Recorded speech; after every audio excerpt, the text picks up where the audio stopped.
The right to the right of equality guaranteed by Article 16.1 and 16.2 are subject to a few exceptions. First, 16 clause 3. Under 16 clause 3, Parliament may make a law. Listen carefully, I am talking about Parliament, not state legislature. Keep this thing in your mind that Parliament may make a law to prescribe a requirement as to residence within a state or union territory for eligibility to be appointed with respect to specified class of appointment or post.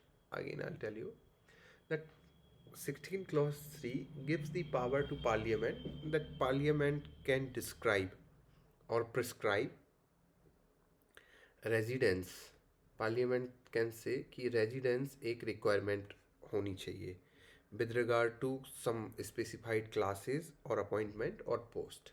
इस चीज़ को आप याद रखना कि parliament के पास power है residence को एक क्राइटेरिया या एलिजिबिलिटी क्राइटेरिया डिसाइड करने के लिए. Therefore article 16 clause 2 that bans that bans discrimination of citizen on ground of residence only in respect of any office or employment under the state can be qualified as regards residence and residential qualification imposed on the right of appointment in the state for specified appointments. Therefore, this provision introduce some flexibility and take cognizance of the fact that there may be some very good reasons for restricting certain posts in a state for its resident. However, one thing I want to tell you that 16 clause 3 it incorporates a safeguards to ensure that it is not abused. They have this safeguard that this position should not be abused.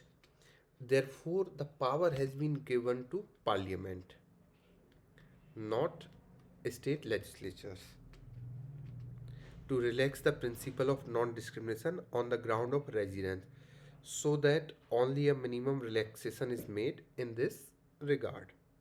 Now, the state legislature being subjected to great local pressure. So you know that the state government is having a lot of local pressure. Everybody wants, let's say people from MP, they say that reserve the job just for MP people. People from Maharashtra, they say that reserve the job for people from Maharashtra. People from Tamil Nadu, they say that don't give jobs to anyone else except the people from Tamil Nadu. So these state government has a lot of pressure and they want to do it, and time to time we have seen that we'll just provide the jobs to Madhya Pradesh people or Uttar Pradesh people or XYZ. This kind of thing we have heard in the news also, but the real power has been given to the Parliament. The power has not been given the state legislature, and the reason is simple, that they are subject to local pressure and they can relax this principle because they are being subjected to greater local pressure, and it might have been tempted to create all kinds of barrier in the matter of public services. Under Article 16.3, Parliament has enacted the Public Employment Act 1957. So what this act did, it basically repealed all laws in force. तो उस time पे कुछ laws होंगे force में जो एक residence को एक रिक्वायरमेंट बना के रखा होगा हर स्टेट में, कुछ ना कुछ स्टेट में, तो उसको रिपील कर दिया. अब जैसे मान लो कि बहुत सारी स्टेट्स थी जिनके यहाँ, जैसे हिमाचल प्रदेश हो गया, त्रिपुरा हो गया, ठीक है, और बहुत सारी स्टेट्स थी जिनमें ये चीज़ थी, ठीक है. मध्य प्रदेश हो गया, उत्तर प्रदेश हो गया, बहुत सारी स्टेट्स थी. तो जहाँ पे भी रेजिडेंसी एक क्राइटेरिया था रिक्वायरमेंट के लिए, उसको जो ये लॉ लेकर आए थे, पब्लिक एम्प्लॉयमेंट एक्ट 1957, इसने इन सब लॉज को ख़त्म कर दिया, एक तरीके से रिपील कर दिया। एक्सेप्ट कुछ स्टेट थी, तो उन स्टेट्स में हिमाचल प्रदेश को छोड़ दिया, मणिपुर को छोड़ दिया, और त्रिपुरा को छोड़ा, तेलंगाना को छोड़ा, ठीक है। और इसका रीज़न था due to the backwardness of these areas. So, due to the backwardness of these areas, the Act permits prescription of residential qualification for a period that was up to 21st March 1974 in this regard. Or it was not for gazetted services, it was for non-gazetted services. So the local services, that is basically C, Class D, or kind of services. Uh, One incident I want to tell you, that earlier there used to be combined Andhra Pradesh, so Andhra Pradesh and Telangana. So what this government did, that they have given some separate criteria, that let's say those people who belongs to Telangana, they'll get the reservation. The job will be reserved for Telangana people. I'm not talking about the present status. I'm going back into 1974. Okay, so there were a lot of protests, and the case came up to the Supreme Court. So Supreme Court said that this residence criteria is for whole of the state, not only on the part of the state. अब ऐसे नहीं होगा कि भाई वारंगल करके एक district है, वारंगल तेलंगाना में है ना? Sai, can you confirm this? Warangal Warangal Telangana में है या आंध्र प्रदेश में है?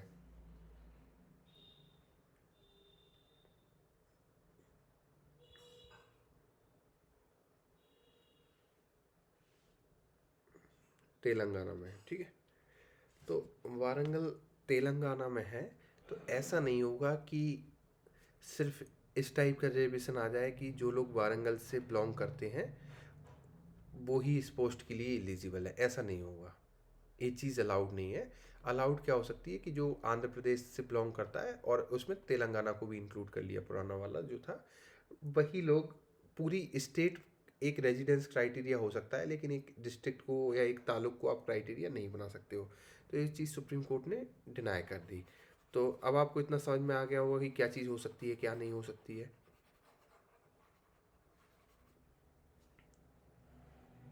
तो पार्लियामेंट के पास राइट है। अब एक दूसरा है 16 क्लॉज 5, 16 क्लॉज 4 थोड़ा सा बाद में डिस्कस करूंगा। इसमें क्या है कि 16 clause 5 provides that a law may prescribe that the incumbent of an office in connection with the affairs of religious, कोई रिलीजियस इंस्टीट्यूशन है, ठीक है, या कोई डिनोमिनेशनल इंस्टीट्यूशन है, ठीक है, तो इनके जो मेंबर होंगे गवर्न करने के लिए, वो उस पर्टिकुलर रिलीजन से ही होंगे। एक क्राइटेरिया, जैसे मान लो कि कोई मदरसा है, ठीक है, तो अब मदरसा को गवर्न करने के लिए कोई एक हिंदू बंदे को नहीं अपॉइंट किया जाएगा, या कोई पारसी या क्रिश्चियन बंदे को अपॉइंट नहीं किया जाएगा, उसको मुस्लिम ही गवर्न करेगा। या फिर मान लो कि कोई एक टेम्पल का ट्रस्ट है या चर्च है, तो उसको गवर्न करने के लिए बेसिकली उसी पर्टिकुलर रिलीजन से होगा। तो ये 16(5) में है ये चीज़, तो इस चीज़ को आप याद रखना। अब थोड़ी सी बात कर लेते हैं 16(4) की। 16(4) के बाद फिर हम लोगों का ऑलमोस्ट ये चीज़ हो गई। रिजर्वेशन का हॉरिजॉन्टल एंड वर्टिकल में बाद में बता दूंगा आपको, जब 16(4) डिस्कस करने के बाद में।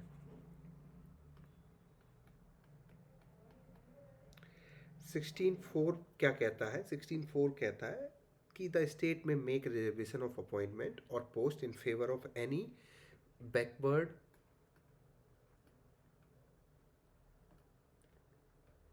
class of citizens in the opinion of a state that is not adequately represented in the public service। तो अगर कोई ऐसी कम्युनिटी है, ऐसी, सॉरी, ऐसी क्लास है जो एडिक्वेटली रिप्रेजेंटेटेड नहीं है पब्लिक सर्विस में, तो उनके लिए एक स्पेशल प्रोविज़न बनाया जा सकता है। अगर स्टेट की बात करें तो यहाँ स्टेट की मीनिंग होगी central government and state government और उनकी इंस्ट्रूमेंटलिटीज़। ये चीज़ मैंने आपको ऑलरेडी बता दी थी, दोबारा से बता रहा हूँ। अब एक चीज़ बताता हूँ कि जो 16(4) है, it is an enabling provision conferring a discretionary power on the state for making any provision or revision of appointment or post in favor of any backward class of citizen which in the opinion of the state is not adequately represented in the service of the state. So same thing I have repeated. 16(4) neither imposes any constitutional duty nor confers any fundamental right on anyone for claiming reservation. तो इस चीज को बहुत अच्छे से याद रखना। Repeat again the last. मैं ये कह रहा हूँ कि 16(4) neither imposes any constitutional duty nor confers any fundamental right on anyone for claiming reservation। तो आपका ये फंडामेंटल राइट नहीं है रिजर्वेशन क्लेम करना, इस चीज को बोल रहा हूँ मैं।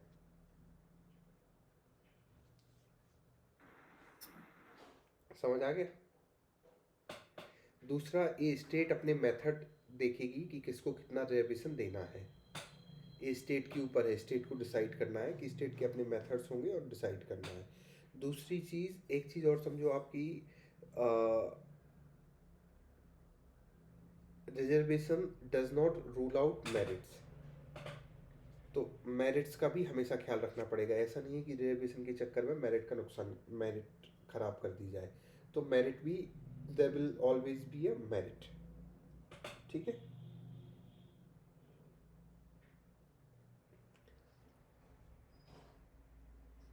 अब देखो, आपको बताता हूँ इसमें क्या है कि जो मेरिट को रूल आउट नहीं किया सकता, but judging of merit may be eight several tears. So basically it may undergo several filtration, and ultimately the constitutional scheme is to have the candidates who would be able to serve the society and discharge the function attached to office. So vacancies are not filled up by way of charity.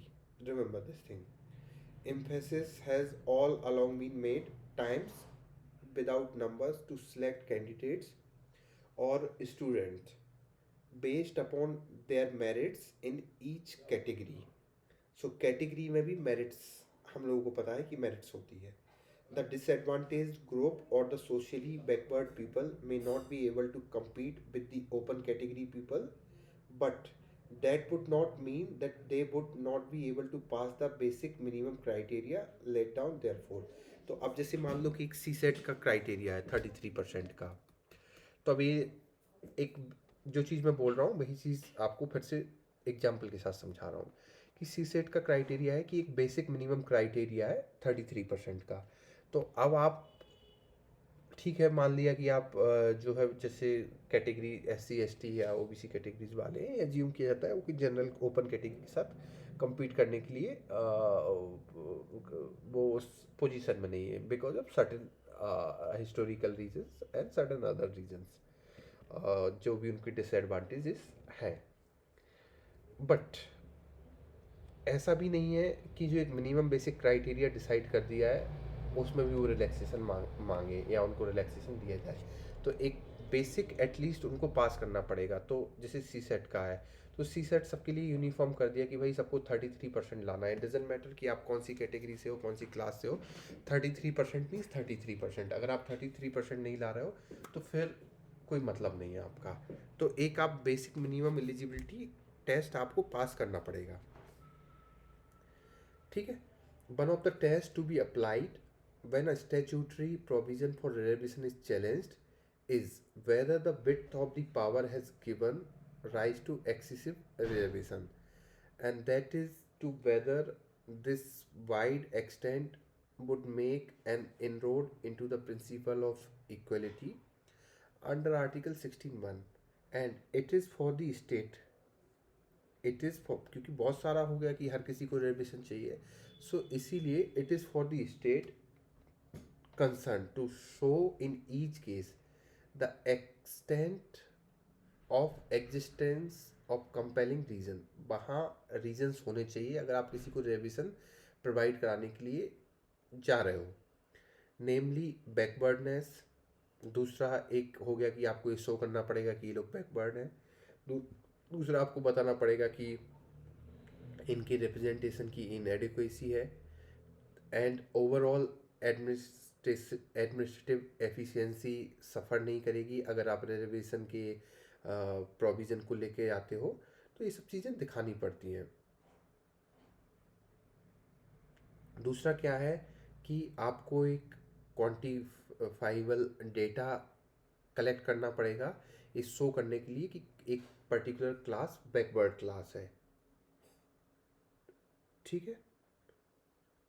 दूसरा क्या है जो 16(4) है, it has to be interpreted in the background of article 335। 335 है, उसके background में आपको interpret करना पड़ेगा। अब 335 क्या है, किसी को कुछ आइडिया?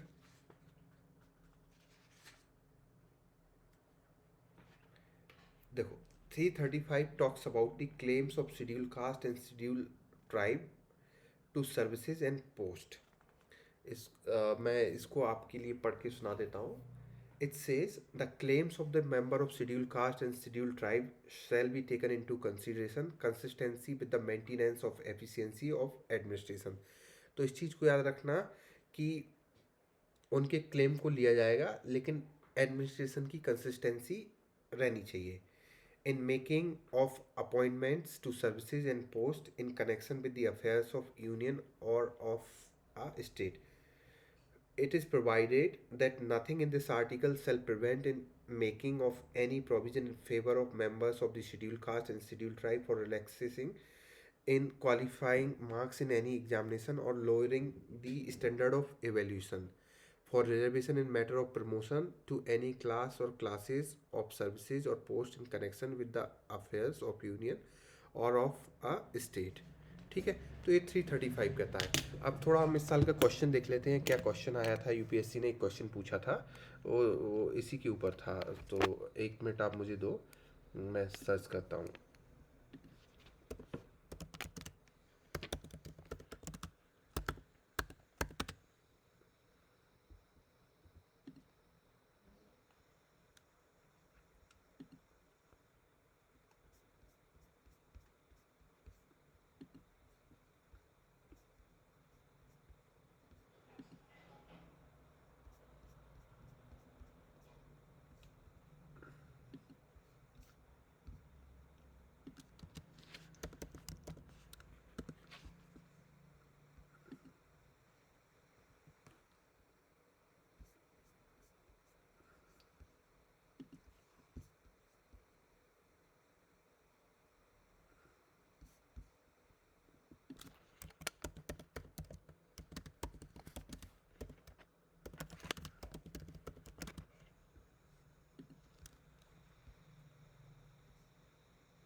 हम्म,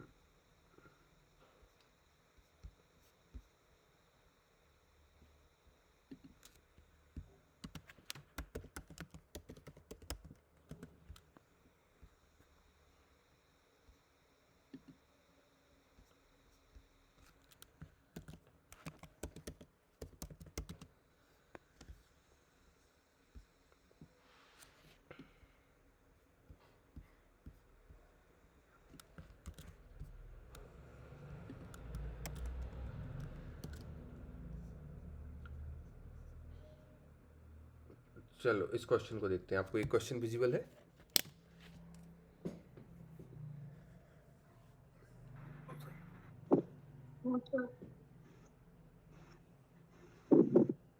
अब आप इसका आंसर बताओ क्या होगा।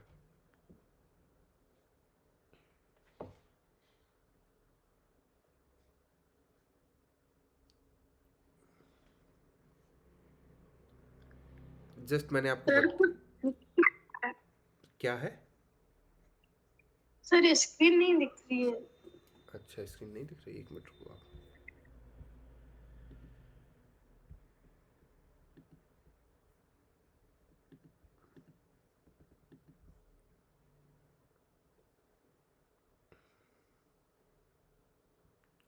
अब दिख रही है? Yes sir. हाँ, इसका आंसर बताओ।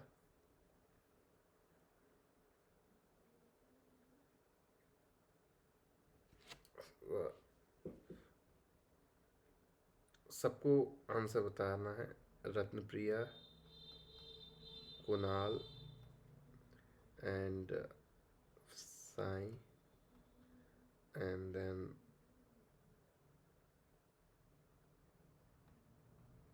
सुमी एंड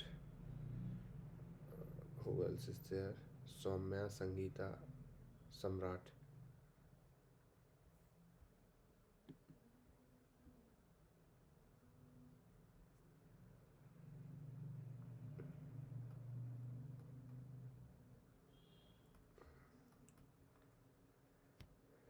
सम्राट, आप बताओ इसका आंसर क्या होगा?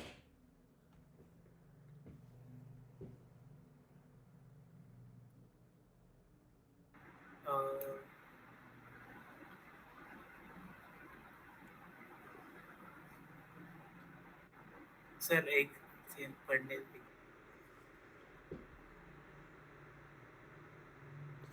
सभी लोग पढ़ो, सबको बताना है आंसर। रत्नप्रिया, आप बताओ।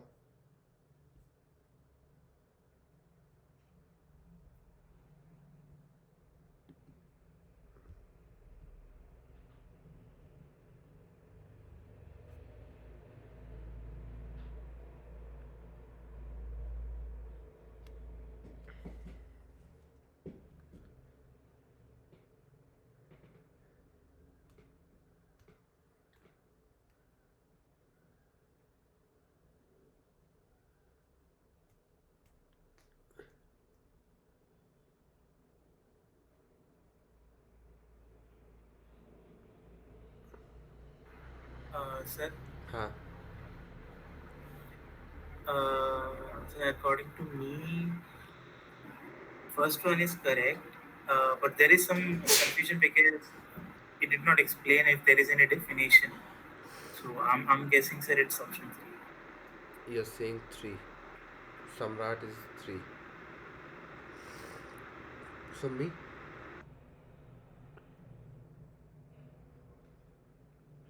थर्ड। Third. रत्नप्रिया? सर 3। क्यों 3 है रत्नप्रिया? सर क्योंकि ये 16(4) तो रिजर्वेशन के बारे में कहता है क्लॉज 4, लेकिन सर 335 में कंफ्यूजन हो रहा है। नहीं, 16(4) क्या कहता है? 16(4) ए कहता है the supreme court of India has in some judgement that the reservation policies made under article 16 clause 4 of the constitution of India would be limited by article 335 for maintenance of efficiency of administration. That's what it says. ऐसा है?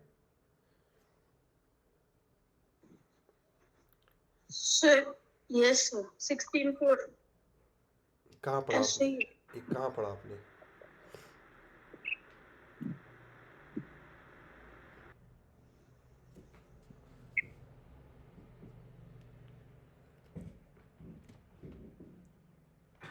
Sir हम्म, हाँ बताओ। 1। Answer उसका 3 ही है, ठीक है। मैंने अभी आपको क्या बोला था स्टार्टिंग में? That article 16 clause 4 has to be interpreted in the background of article 335। ये बोला था कि नहीं? ठीक है। अब यस सर। जब मैं इस चीज़ को बोल रहा हूँ तो इसकी मीनिंग क्या है? इसकी मीनिंग यही है जो इसमें लिखा है। जब इंटरप्रिटेशन है तो इंटरप्रिटेशन कौन करता है? 335 करता है, ठीक है। तो इसीलिए क्लियर कट बोल रहा हूँ, इन द लिखा है उसमें, बोल रहा हूँ कि has to be interpreted in the background of article 335। जब इतना बोल रहा हूँ तो आपको इतना थोड़ा सा अपना दिमाग चला लेना चाहिए कि यही चीज़ मैं बोल रहा हूँ। दूसरा, मैंने आपको 335 पूरा पढ़ के सुनाया। 335 में maintenance for efficiency of administration तो लिखा है, लेकिन इसको कहीं डिफाइन नहीं किया है, ठीक है। और जब इसको डिफाइन नहीं किया है तो सिंपल सा है, एक गलत हो गया, ये सही हो गया। इसको एलिमिनेट करके आप इस आंसर पे वैसे ही आ सकते हो, आपको पहला पता हो ना हो, अगर आपको इतना भी पता है तो चलेगा। तो समझ आ गया ये चीज़। इसी साल का क्वेश्चन है 2023 का।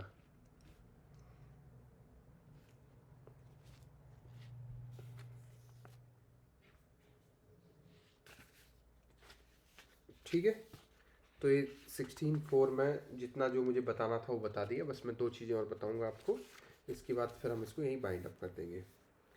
तो यहाँ पे 2 चीज़ें क्या है कि 1-2 टेस्ट हुए कि अब हम इतने टाइम से बात कर रहे हैं backward class backward class backward class, ये है क्या backward class?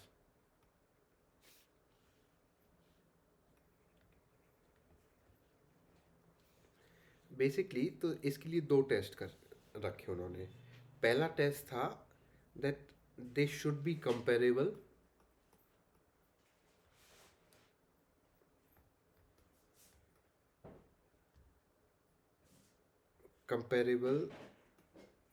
to the scheduled caste and scheduled tribe in matter of their backwardness।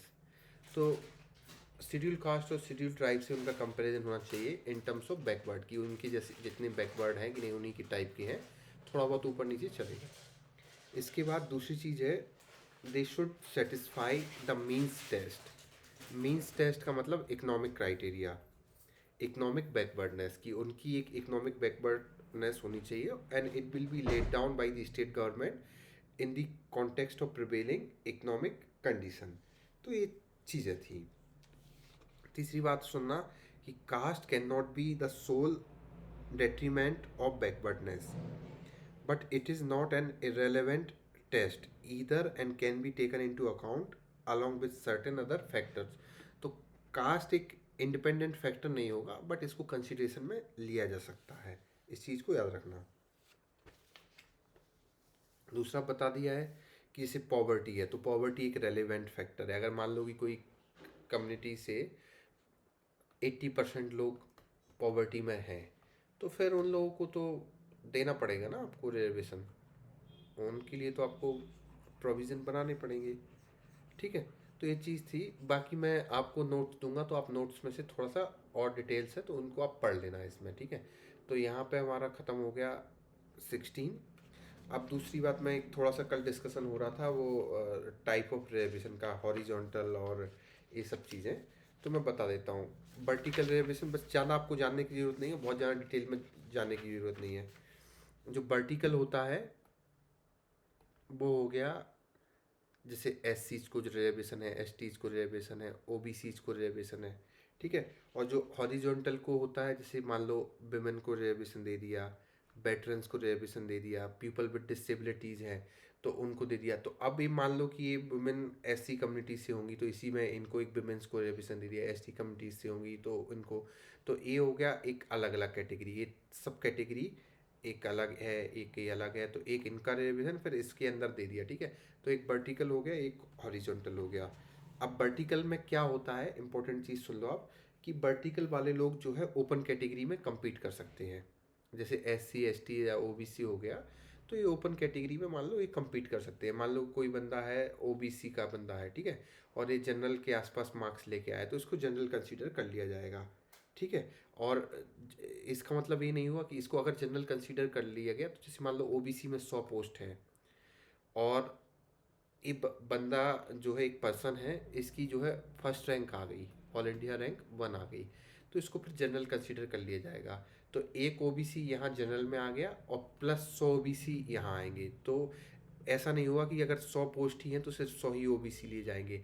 अगर कोई ओबीसी जनरल में जाता है तो फिर उसको जनरल की तरह ट्रीट किया जाएगा और ये सब के सब यहाँ रहेंगे। ये वर्टिकल रिजर्वेशन में इस तरीके से होता है, ठीक है। तो बस मुझे इतना ही बताना था आपको। अब मैं आपसे 16 और 17 10 मिनट में डिस्कस करूं, तो आज 16 17 जो है हम लोग कंप्लीट करके जल्दी ख़त्म हो जाएगा। 17 और 18 जो है, सॉरी, वो जल्दी ख़त्म हो जाएगा, उसको मुश्किल से 20-25 मिनट लगेंगे क्योंकि उसमें बहुत कुछ खास है नहीं। तो एक काम करते हैं कि हम लोग मिलते हैं 11:30 पे, और 11:30 पे मिलके